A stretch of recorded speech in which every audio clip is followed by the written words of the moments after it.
તો ભાવનગર જિલ્લામાં ચાંદીપુરા વાયરસના કારણે પ્રથમ મૃત્યુ નોંધાતા આરોગ્ય તંત્રમાં ચિંતા વધી છે।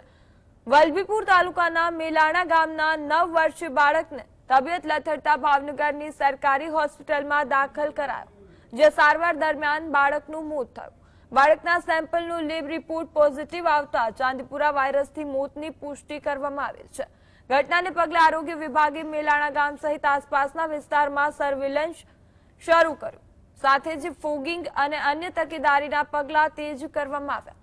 તંત્ર દ્વારા લોકોને સાવચેતી રાખવા અપીલ કરાઈ છે।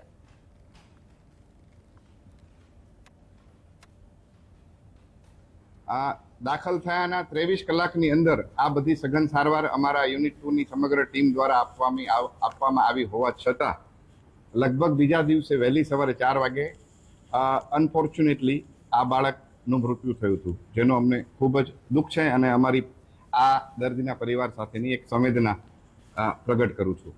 અમારી લેબોરેટરીની ટીમ દ્વારા આ સેમ્પલ ત્યાં ગાંધીનગર મોકલવામાં આવ્યું, જેનો ગઈકાલે મોડી રાત્રે રિપોર્ટ જીબીઆરસીમાંથી માઇક્રોબાયોલોજી વિભાગને જાણ કરવામાં આવી અને અમને સવારે જાણ કરવામાં આવી કે આ બાળકનું જેનું મૃત્યુ થયું હતું 9 તારીખે એ ચાંદીપુરા પોઝિટિવ કેસ હતો।